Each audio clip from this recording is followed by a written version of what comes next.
Muy buenos días, hermanas y hermanos. Les saludamos muy fraternalmente en el nombre de nuestro Señor y le damos la más cordial bienvenida a nuestro programa Tiempo de Bendición. Buenos días, Pastor Martín.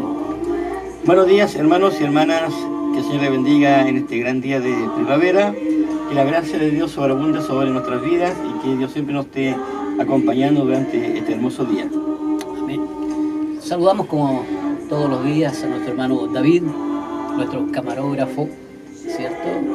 Y también a todos aquellos hermanos y hermanas que están en distintos lugares del país y también en el extranjero, escuchando y viendo a través de las redes sociales nuestro programa, disfrutando igual que nosotros de este tiempo de bendición. Y vamos a prepararnos como todos los sábados a esta hora para recibir esa buena nueva que hace tanto bien hoy en medio de esta realidad en que vivimos, en que no todas las noticias son buenas, pero Jesús nos trae una buena noticia. Y lo haremos escuchando la alabanza No hay lugar más alto.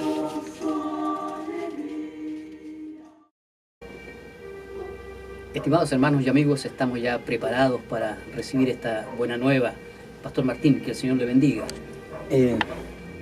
Hemos estado hablando acerca de la iglesia durante estos dos sábados. Y yo quisiera también seguir con el tema de las congregaciones de la iglesia, principalmente las reuniones cristianas en el primer siglo. Es bastante importante analizar lo que sucedía en estas congregaciones, y saber la historia un poco de lo que pasaba y sucedía. En el libro de Hechos, capítulo 2, versículo del 41 al 47 dice, dice lo siguiente: así los que recibieron su palabra fueron bautizados, y fueron añadidas a ellos aquel día como 3.000 personas. Y perseveraban en la doctrina de los apóstoles, y en la comunión, y el repartimiento del pan, y en las oraciones. Y toda persona tenía temor, y muchas maravillas y señales eran hechas por los apóstoles. Y todo lo que creían estaban juntos. Todas las cosas eran en común. Y vendían las posesiones y las haciendas, y las repartían a todos, según lo que cada uno necesitaba. Y perseveraban unánimes cada día en el templo, y partiendo el pan en las casas, juntos con alegría y sencillez de corazón, alabando a Dios y teniendo gracia con todo el pueblo. Y el Señor añadía a la iglesia los que deberían ser salvos. Yo quería comenzar con una pregunta. Principalmente la mayoría de las personas que nacen dentro de una iglesia, de una congregación desde pequeño, forman parte de una congregación, crecen de la iglesia dentro de la congregación, se hacen adolescentes, jóvenes, jóvenes, matrimonios, jóvenes, y de repente ocurre un quiebre entre estar en la congregación y no estar. Y todos sabemos que en muchas iglesias hay personas que se retiran de las congregaciones, se van. Y en ese retirarse de las congregaciones donde muchas veces hay un vacío.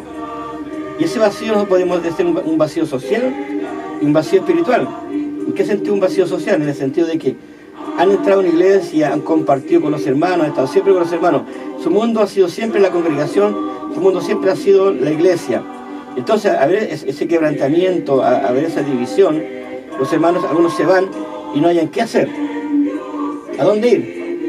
Y socialmente ya están fuera del círculo social donde ellos formaban parte. Ahora, también un vacío espiritual. ¿Por qué un vacío espiritual? Porque ellos se congregaban en una iglesia. La congregación de la iglesia satisfacía, ¿no es cierto?, lo que era la parte espiritual, a través de la comunión con los hermanos, a través de las oraciones, de participar del culto, de participar de las actividades que la congregación realizaba casi todos los días. Entonces ese vacío espiritual también comienza a llenar sus corazones. Y entonces ellos comienzan a pensar, ¿dónde vamos a ir? ¿Cómo vamos a vivir nuestra vida cristiana? Y comienzan a ver muchas preguntas, pero muy pocas respuestas. Y en esas pocas respuestas la mayoría se quedan en sus casas, perplejos, desconcertados, porque no hayan a dónde ir y a qué parte llegar, ya que la mayoría de las personas que se retiran muchas veces son porque han tenido dificultades con los dirigentes, con los hermanos de la iglesia, y cuando hay dificultades con los dirigentes hermanos de la iglesia, no hacemos lo que la palabra dice, vivir en comunión, los unos con los otros. Es una consulta que yo pregunto, es algo que yo me estoy analizando en estos momentos. Principalmente la palabra de Dios dice en el libro de Hebreos, capítulo 10, versículo 20 al 25, dice: sin embargo, como podemos conseguir manteniendo una relación significativa de nuestro Creador, además podemos decir que la iglesia de Hebreos dice lo siguiente: considerándonos para estimularnos unos a otros en el amor. Y también dice el libro de Hebreos, y también animándonos unos a otros en el amor de Cristo. Es decir, la iglesia en sí está para estimularse. ¿Está para qué? Para animarse los unos a los otros. Esa es la obra más excelente que nosotros podemos hacer como iglesia. Acuérdense que la cabeza de la iglesia es Cristo, no es el hombre. El dominio de la iglesia es Cristo, no dominio de hombre. Esa es la cabeza de la iglesia, nuestro Señor Jesucristo. Pero si nosotros vamos más adelante y buscamos el significado de iglesia, literalmente viene de la palabra griega eclesia, que significa asamblea, reunión. Después del siglo V de Cristo comenzó a aplicarse este término a todas las iglesias griegas que estaban en el Nuevo Testamento, principalmente en las que es la carta de Pablo. Pablo usó mucho el término iglesia. En el Nuevo Testamento, precisamente en los evangelios, tenemos que en estos evangelios el término iglesia sale dos veces, y nada más que dos veces, en el evangelio de Mateo, cuando Jesús le dice a Pedro: sobre esta roca edificaré mi iglesia. Es la única vez que sale en el libro de Mateo. Y también, ahí mismo sale el mismo Mateo 18, versículo 17, también Jesús habla acerca de la iglesia, de reunirse en comunión con la iglesia. Pero de ahí en adelante ya en los evangelios no tenemos más el concepto de iglesia hasta que llegamos a las cartas de Pablo. Pablo ya comienza a usar el término iglesia, y la primera vez que lo usa en la carta a los tesalonicenses, en 1 Tesalonicenses capítulo 1, versículo 1, y ahí Pablo usa el término iglesia, pero lo usa en forma plural, porque dice las iglesias de Dios en Cristo Jesús que están en Judea. Usa el término en general, es decir, cuando hablamos de iglesia, Pablo está hablando de iglesia en términos generales a todas las iglesias que estaban compuestas por gentiles, no por judíos, por gentiles. Pero eso sí, la iglesia primitiva también, hay un periodo que se reunía en el templo para alabar y glorificar el nombre de Dios, pero también para ir a predicar, ¿no es cierto?, a Jesucristo como único Señor y Salvador. Pero Pablo comienza a usar el término iglesia como algo colectivo, como una congregación. Pero en realidad, si nosotros vamos a la iglesia primitiva no usaba mucho el término iglesia. ¿Por qué? Porque ellos se juntaban y se reunían ¿dónde? En las casas, en los hogares, en los lugares públicos, al aire libre, en los montes, a la orilla del mar, en una habitación superior o aposento alto. Casas, podemos mencionar en las cartas a los Corintios, en el libro de Hechos, también podemos mencionar que se reunían en la casa de Cornelio, en la casa de Simón, en la casa de María, en la casa de Lidia, en la casa de Jasón, en la casa de Justo, en la casa de Felipe, y también, ¿no es cierto?, y muchos otros hogares más. Vamos a la Biblia dice: mientras no me trajesen a decir algunas cosas, fueron de provecho ni de enseñar públicamente. Y de casa en casa, Pablo se reunía enseñando la palabra de Dios, en casas privadas. Es decir, la iglesia en un comienzo no era un edificio como tenemos ahora, eran casas privadas, incluían la casa de Aquilas, incluía la casa de Priscila, la casa de Filemón, eran casas, grupos pequeños que se reunían a compartir la palabra de Dios. Esa era la iglesia primitiva. Hay un historiador de la iglesia llamado Tertuliano, del tercer siglo, que dice lo siguiente: finalmente uno puede decir, reuniéndose día a día, de día y de noche, conformaban parte de una iglesia. 3 personas eran la iglesia.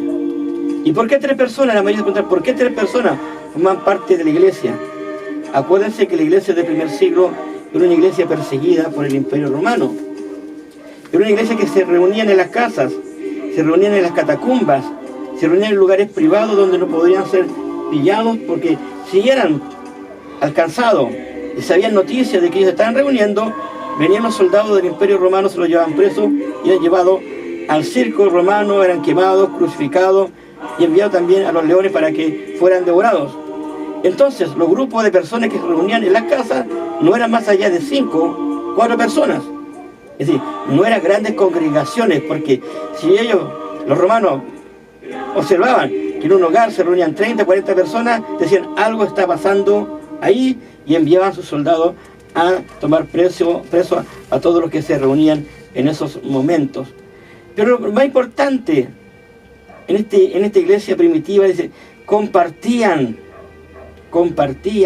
sus posesiones, se preocupaban de las viudas y se preocupaban de los huérfanos, y conocían el amor, la lealtad los unos con los otros, lealtad dentro de la iglesia. Es importante la lealtad dentro de la iglesia, es importante preocuparse de las viudas, de los huérfanos. La lealtad es importante. Jesús fue humilde, Jesús fue leal, Jesús siempre ha sido fiel con nosotros, y nosotros debemos ser fieles con Jesucristo, igualmente con los hermanos.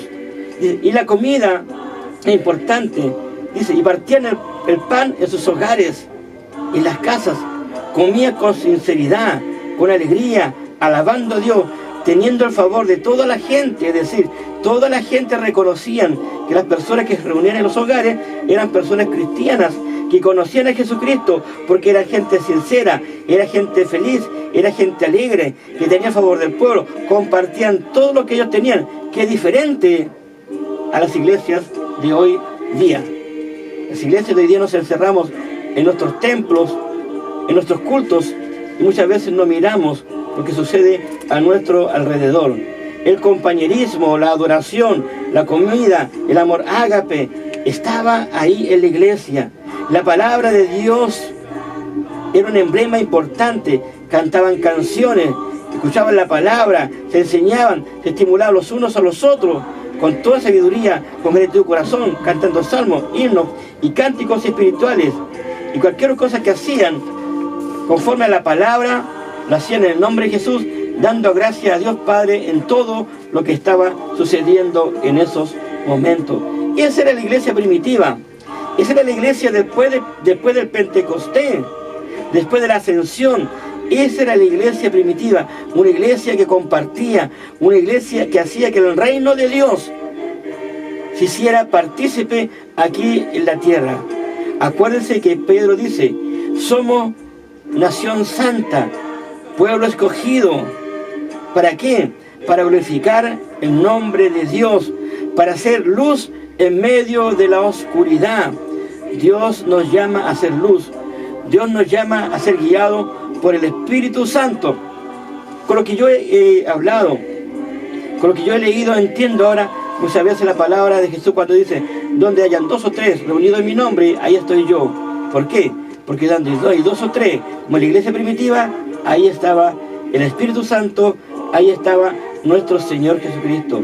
La iglesia se reunía para compartir, para ayudar, para preocuparse, para levantar el ánimo, para dar ánimo, para decirle, yo estoy contigo, Cristo está contigo. Esa era la iglesia primitiva. Una iglesia no era un cuerpo colectivo, no era un edificio, no era una estructura, no era una institución, una multinacional, sino la iglesia es gente, personas, hermanos, hermanas. Eso es la iglesia, eso es el pueblo de Dios, donde hay compañerismo, donde hay coherencia, donde hay amor, donde hay fraternidad, donde hay comunión los unos por los otros, donde llega el desafortunado, donde llega el pobre, donde llega el que se siente esclavo, donde llega el que está enfermo. ¿Para qué? Para que nosotros los ayudemos, oremos por ellos, le tendamos la mano, le digamos, aquí estamos nosotros, como también aquí está nuestro Señor Jesucristo.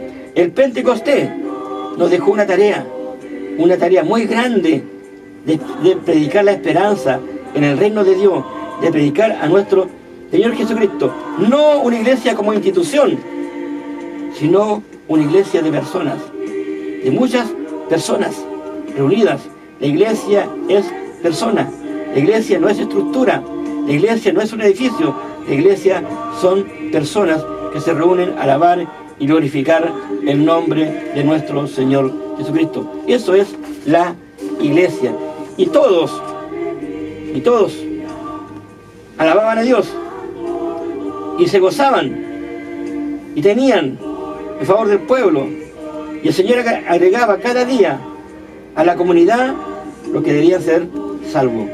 Donde hay una iglesia sana, la iglesia crece y el Señor añade a la iglesia lo que debe ser salvo, donde hay una iglesia sana en el Señor. Que el Señor les bendiga. Amén. Muchas gracias, pastor, por el mensaje de esta mañana. La verdad de las cosas es que cuando uno lee este pasaje que usted ha exhortado, tenemos que entender que los hermanos de la iglesia primitiva nos dejaron el diseño de iglesia. Sí. Esa es la iglesia, ¿cierto?, que el Señor quiere que seamos. Y en última instancia esa va a ser la iglesia que el Señor va a venir a rescatar. No va a ser la de determinada denominación o congregación, sino que va a ser este pueblo que viva, que haya vivido conforme a como lo dice la palabra. Dios nos ayude, pastor, hermanos, a hacer esta iglesia fraterna, acogedora, que invita, que atrae a aquel que necesita de la presencia del Señor. Vamos a ir a una pausa musical. Vamos a escuchar Increíble de Miel San Marcos, porque Dios es realmente increíble y Él quiere hacerlo todo lo increíble precisamente a través de la iglesia, esa iglesia que es usted y que soy yo.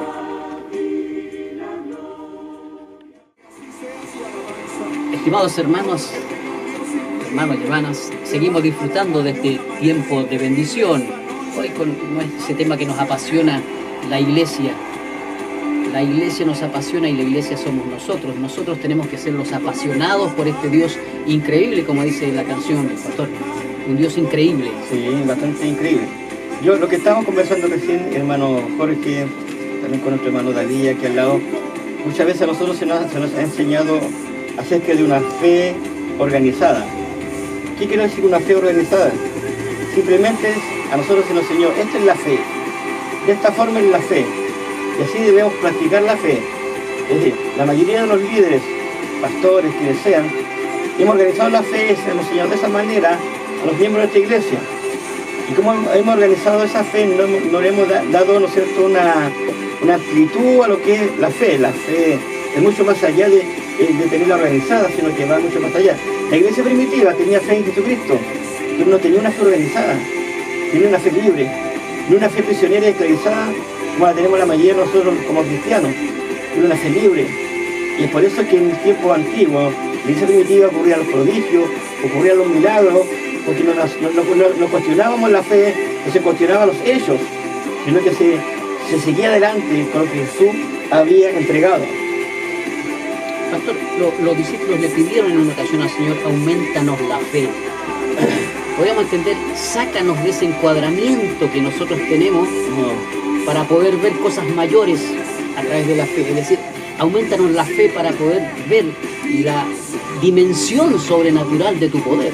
Y es eso lo que tenemos que hacer en la iglesia, para poder ver la acción sobrenatural de este Dios increíble que está a disposición de nosotros, la iglesia, pero no solo para nosotros, sino que para que a través de nosotros otros también sean alcanzados por este poder increíble de Dios.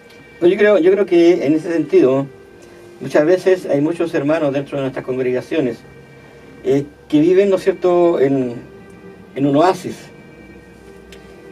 floreciente. Y cuando comienzan a experimentar una fe que no es una fe que está organizada, encuadernada, ¿no es cierto?, en sí, se dan cuenta que la fe que ellos tenían al final era un desierto árido, que era solamente un espejismo que estaban experimentando, y no era la fe real que Jesucristo está hablando en la palabra, que Pablo habla en la palabra. La fe en sí da una confianza en algo nuevo, en algo que debe ocurrir en la iglesia, en algo sobrenatural. Y es por eso que muchas veces nos ocurren cosas sobrenaturales en nuestras congregaciones. ¿Por qué? Porque no tenemos una fe como la que tiene la iglesia primitiva. Tenemos una fe encuadernada, tenemos una fe encuadrada, y ahí, hacer encuadrar esta fe organizada, no ocurre lo que debería pasar dentro de las congregaciones. Es decir, formamos parte de una organización religiosa llamada Iglesia Cristiana. Y esta organización religiosa llamada Iglesia Cristiana organiza nuestra fe. Nos dice cómo debemos vivir, cómo debemos servir, qué es lo que debemos hacer. Claro, es verdad, es bueno eso. La palabra de Dios lo dice y debemos practicarla. Pero en el ámbito de fe como iglesia debemos dejar una fe libre, para que Dios actúe a través del Espíritu Santo en nuestras congregaciones. Eso es lo importante en nosotros, como iglesia, dejar una fe libre. Que ese desierto que hemos encontrado muchas veces no sea solamente un espejismo, sino que sea algo real, que sea una base floreciente dentro de las congregaciones, no un espejismo, porque vivimos de espejismos y más espejismos, viviendo en un desierto dentro de las congregaciones, de espejismos, pero no de un oasis, de un agua de vida que trajo Jesucristo aquí a la tierra, que salta para vida eterna, que nos da bendición, que nos dice: aquí estoy yo con ustedes, practiquen la fe, dejen llevarse por la fe en Jesucristo. ¿A través de qué? A través del Espíritu Santo. Sin duda, pastor, creo que las iglesias tenemos que seguir pidiéndole al Señor que nos ayude para traspasar la frontera, como digo yo. Nuestras iglesias a veces se convierten en instituciones religiosas, vivimos la religiosidad solamente, pero no damos el paso para pasar esa frontera, ¿cierto? Y alcanzar la tierra prometida, alcanzar la vida plena y abundante que el Señor nos ofrece. Y como bien dice usted, a veces nosotros mismos dentro de las congregaciones, los líderes, nuestras organizaciones, limitan esta acción, nos encuadran o los encuadramos y no dejamos que la divinidad, el poder de Dios, que es el que tiene que estar presente en la iglesia, sea el que nos motive, el que aumente nuestra fe, el que nos diga que hay que traspasar esa frontera para poder experimentar lo sobrenatural de Dios, para poder experimentar la bendición de Dios como iglesia y para a su vez ser bendición como iglesia, ser luz y sal en medio de estos tiempos. La sociedad nos necesita, pastor, como iglesia, para poder ayudarles a que puedan vivir esta vida que Dios ofrece y que está disponible y al alcance para todos aquellos que quieran aceptarla. En ese sentido, como cuando hablamos de fe, también podemos hablar de sumisión. ¿En qué sentido de sumisión? Yo soy pastor de una iglesia. Y como pastor de la iglesia, muchas veces yo le he dicho a mis hermanos y a mis hermanas que nosotros debemos ser sumisos ¿a quién? A Jesucristo, a Dios. Y hay muchas congregaciones que están bajo el dominio, la sumisión de hombres. Lo que el hombre dice, eso tienen que hacerse. No lo que la palabra dice, lo que el hombre dice, eso debe hacerse. Y eso en sí es una autoridad terrenal, no una autoridad divina que viene de parte de Dios. Porque si uno quiere decir algo a un hermano, tiene que tomarse de la palabra de Dios. Esto dice la palabra. Esto es la palabra revelada a cada uno de nosotros, que es la Biblia. No sumisión a los hombres, sumisión ¿a quién? A nuestro Señor Jesucristo. Toda asociación cristiana, toda iglesia cristiana en sí debe someterse a Cristo. Él es la cabeza de la iglesia y es la autoridad terrenal y la autoridad celestial sobre la iglesia es nuestro Señor Jesucristo. Las familias debemos tener libertad cristiana en las reuniones. Debemos tener la libertad de poder alabar y glorificar el nombre de Dios como se debe. Dentro de la familia estudiar la palabra de Dios. Dentro de la iglesia adorar a Dios en forma correcta, independientemente de lo que la gente pueda decir. Porque muchas veces actuamos por lo que la gente dice, no por lo que el Espíritu a nosotros nos da la libertad, el hacer dentro de las congregaciones. ¿Por qué?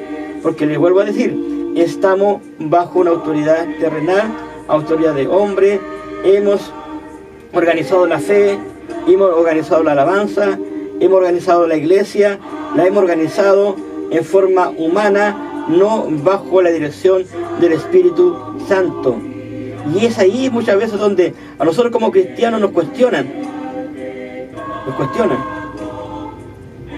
Y nosotros ya debemos dejar que el Espíritu Santo guíe nuestras vidas. Que somos seguidores de Jesucristo. Y que en las reuniones de las iglesias predicamos a un Jesucristo muerto y resucitado del primer siglo. Y que ese Jesucristo está sentado a la diestra de Dios Padre Todopoderoso, que vendrá a juzgarnos a los vivos y a los muertos. Y ese Jesucristo dejó el Espíritu Santo en la iglesia, para que la iglesia tuviera el poder para predicar la palabra de Dios, el poder en libertad, no en esclavitud. Muchas congregaciones son esclavizadas por hombres, por seres humanos, y no tienen la libertad que debería tener como iglesia a través del Espíritu Santo. Así es, pastor. Creo que es un gran desafío el ser la iglesia de Jesucristo. Pero es un desafío que tenemos que asumir, ¿cierto? Sintiendo de que quien gobierna, quien dirige la iglesia es nuestro Señor. Nosotros somos el cuerpo, somos colaboradores de esta tarea que por amor y misericordia hemos sido invitados. Y a veces nos atribuimos facultades que no nos corresponden y ahí entramos en conflicto como iglesia. Dios nos ayude, ¿cierto?, para cada día dar estas señales de esta iglesia que el Señor, ¿cierto?, inauguró allí con nuestros hermanos de la iglesia primitiva, que en última instancia, ¿cierto?, va a ser la iglesia que Él va a venir a rescatar en su segunda venida. Una iglesia acogedora, una iglesia solidaria, una iglesia fraterna, una iglesia que ilumina, una iglesia que sazona. Esa iglesia que viva bajo esas características, sin duda, va a permitir, ¿cierto?, que el Señor tome la decisión de seguir incorporando a otros para que allí también sean parte de este cuerpo. Pastor, que el Señor nos bendiga. Yo quería añadir algo más. Sí. En Efesios dice que Cristo es la cabeza de la iglesia. ¿Ya? Sí. Cristo es la cabeza de la iglesia. Y si Cristo es la cabeza de la iglesia, Cristo es el esposo de la iglesia. ¿La iglesia qué es lo que es? La novia. ¿Cuántas veces nosotros como novia, iglesia, hemos sido maltratadores de la novia, de la iglesia? Así es. ¿Hemos maltratado a la iglesia? Precisamente, pastor, a veces con nuestros malos comentarios. La semana pasada estamos haciendo un estudio sobre la depresión. Nos encontramos con sorpresas. Nos invitaban a refrenar nuestra lengua. Con nuestra lengua nosotros a veces decimos cosas más dañinas que un golpe físico, ¿cierto? Y precisamente a través de esas expresiones a veces poco afortunadas, es bien como usted dice, dañamos a la iglesia, golpeamos a la novia, la maltratamos, la ultrajamos, ¿cierto? Cuando el Señor nos invita a amarla. Y al amarla nos estamos amando a nosotros mismos porque nosotros somos la iglesia. Y por cierto estamos dando respuesta a este Señor que es la cabeza de la iglesia. Pastor, pero esta iglesia de la cual somos todos nosotros, también es una iglesia que se preocupa por los demás. Y a través de la oración nosotros conversamos con el Señor para pedirle, para interceder por aquellos que de una u otra manera también están viviendo momentos de dificultad. Seguramente usted en este momento tiene en su mente el recuerdo de algún hermano o hermana o de alguna situación por la cual podamos orar en esta hora, pastor. Durante la semana hice unas visitas, fui a ver a hermana Luzbelia Vera al hospital y tuvo un accidente, se cayó en la escalera de su casa para que nosotros podamos orar por ella. Por nuestra hermana Rosalba también, Rosalba que vive en la casa de nuestra hermana María Burgos, que también tuvo un momento bastante difícil, tuvo la UCI en el Hospital Regional de Valdivia. Oramos también por nuestra hermana Luisa, que fue operada de su vista para que el Señor termine la obra en ella y pueda también recobrar bien su vista y pueda participar con nosotros en la iglesia. Las personas que he ido a visitar, de lo que yo me recuerdo en estos momentos, orar también por los que están en las cárceles, que son hermanos también de nuestra iglesia. Orar también por los que están en los hospitales, que son parte de congregaciones que están ahí, ¿no es cierto?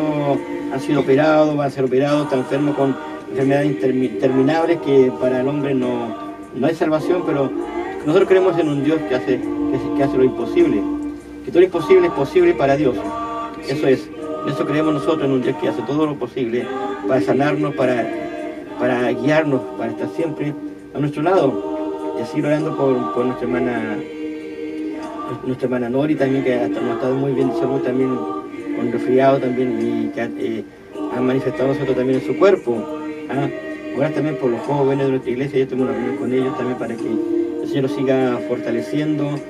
Seguir orando también por la hermana Rina, por la hermana Sarita, también quiere comprometerse con nuestra iglesia. Y por los hermanos y las hermanas nuevas que están llegando también, para que el Señor fortalezca sus vidas. Eso es importante, para que ellos se sientan parte del pueblo cristiano, parte de la iglesia, que sean recibidos con amor, con cariño, y abrir en nuestra iglesia y decir: aquí estamos nosotros para ayudarlos, para guiarlos. Pastor. Oremos.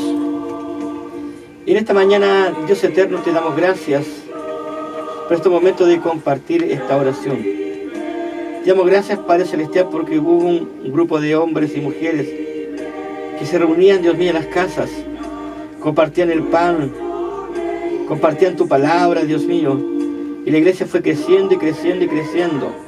Se fue expandiendo por todos los lados, hasta que llegó también a nuestras vidas. Te damos gracias, Dios mío, por tu palabra que nos trae salvación, por Jesucristo que murió en la cruz por nuestras vidas, se sacrificó, resucitó entre los muertos a nosotros vida eterna. ¿Cómo darte gracias, Dios mío? Porque todos los días, al despertar, Dios mío, al abrir nuestros ojos, vemos la maravilla que tú realizas a cada momento, a cada instante. ¿Cómo darte gracias por este momento que tú nos regalaste de espacio aquí en la radio, para predicar tu palabra, para enseñar tu palabra? Darte gracias, Dios mío, por la familia. Darte gracias, Padre Eterno, por todo lo que tú haces en nuestras vidas. Y al mismo tiempo también, Padre Eterno, orar por los que están enfermos. Orar por nuestra hermana Lucy, Dios mío, que está en el hospital, para que tu mano esté con ella, la levante. Orar también, Padre Celestial, por nuestra hermana Luisa, Dios mío, también para que tú sigas haciendo la obra en ella. Orar por nuestra hermana Rosalba, Padre Celestial, que también está recuperándose de su salud, por nuestra hermana María Burgo. Orar también, Padre Eterno, por nuestra hermana Nori, por los ancianos de nuestra iglesia, por nuestra hermana Petronila, por nuestro hermano Hugo Betancur, por nuestro hermano Eduardo Damendrail también, Padre Celestial, que están ahí y nos pueden acudir a tu iglesia, por hermana Nelly Flores también, Padre Eterno. Bendice nuestra iglesia. Quédate con los hermanos que están en las cárceles, Dios mío, porque tienen que convertirse todavía ahí en la cárcel y puedan entender tu palabra, Dios mío. Por los que están en los hospitales, Dios mío, también. Por todas las personas que te necesitan en estos momentos, por los que acuden a ti en oración, Dios mío, por los que se sienten solos, por los que están deprimidos, para que tú saques toda depresión. Lo reprendemos en el nombre de Jesús. Todo espíritu de depresión, todo espíritu de angustia, todo espíritu de aflicción, lo reprendemos en el nombre de Jesús, para que tú hagas la obra en estos hermanos y hermanas, en estas personas que están escuchando en estos momentos la radio, para que ellos reciban la sanidad, la liberación de todo espíritu que lo está atormentando en este instante, y puedan sentir el gozo y la alegría y la presencia de tu Espíritu Santo, Padre Eterno. Oramos por tu iglesia a nivel nacional, a nivel de región, Dios mío. Estas iglesias cristianas predican tu palabra con libertad, Padre Eterno, que sean guiadas por el poder de tu Espíritu Santo, porque tú, oh Señor Jesús, eres la cabeza de la iglesia. Nosotros solamente somos siervos tuyos en tus manos, para llevar las buenas nuevas de salvación. Sigue dirigiéndonos, Padre Celestial, sigue acompañando en estos momentos. Que tu gracia sobreabunde, que tus misericordias nos llene, que tu bondad sea grande, grande sobre todas nosotros, sobre todas las iglesias, sobre todas las personas, Dios mío, porque están sufriendo necesidades económicas también, Padre Celestial, para que tú sustentes esos hogares, porque están cesantes, Dios mío, tú les abras una puerta de trabajo en estos momentos, porque están estudiando ya también, para que están llegando el término de año, Dios mío, para que tú los ayudes. Porque van a dar la PSU también los jóvenes, Dios mío, que están saliendo cuarto medio, para que tú los acompañes, Dios mío, en ese momento de dar esta prueba, Dios mío, que es una parte de la vida, Dios mío, donde van a seguir estudiando en la universidad, Padre Eterno. Ayúdalos tú, guíalos tú, Padre Celestial, bendice sus vidas, bendice nuestras vidas también, bendice este programa y todos los programas radiales donde se predique tu palabra, sean bendecidos bajo el poder de tu Espíritu Santo, Padre Eterno. Gracias por todo lo que tú nos das. Gracias por todas las cosas que tú nos bendices. Gracias también porque en las pruebas, las dificultades, tú vas moldeando también nuestro carácter, nos vas haciendo madurar, nos estás enseñando la paciencia también para el saber esperar en ti. Gracias por todo, Padre eterno. Dirígenos esta mañana y acompáñanos, Padre celestial. En el nombre de Jesús oramos. Amén. Amén. Seguimos disfrutando de este tiempo de bendición. Queremos contarte que nosotros, al aceptar a Jesucristo, hemos empezado a disfrutar de este tiempo de bendición, de este año agradable. Y esa es la invitación que te hacemos a través de la radio. Que aceptes al Señor Jesucristo, que le abras tu corazón y verás cómo vas a disfrutar de una vida diferente, de un tiempo de bendición que se prolongará hasta la vida eterna.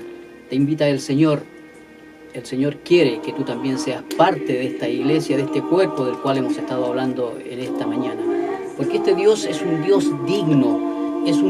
digno de alabarle, es un Dios digno con el cual nos podemos comprometer y sabiendo que al estar con Él la vida cambia, la vida tiene sentido, la vida tiene propósito.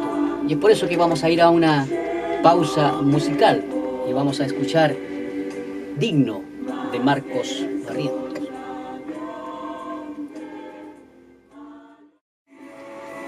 Digno, este Señor digno es el que nos hace vivir este tiempo de bendición. Estamos llegando al término de nuestro programa. Siempre recordamos que mañana es el día domingo, que es el día del Señor, y todos estamos invitados a congregarnos en nuestros respectivos templos.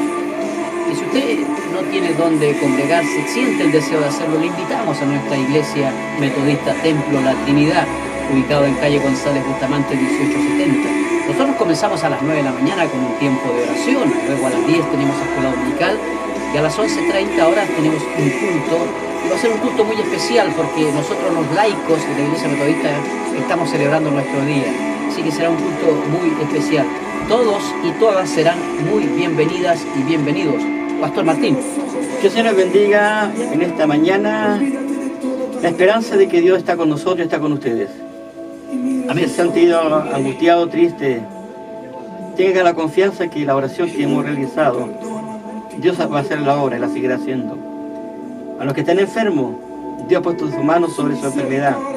Y la fe, esa fe no organizada, esa fe libre, Dios va a actuar como Él quiere. Que el Señor les bendiga en esta mañana y nos estamos viendo el próximo sábado. Muchas bendiciones y también, si usted quiere estar con nosotros, nos vemos el domingo. Que Dios les bendiga.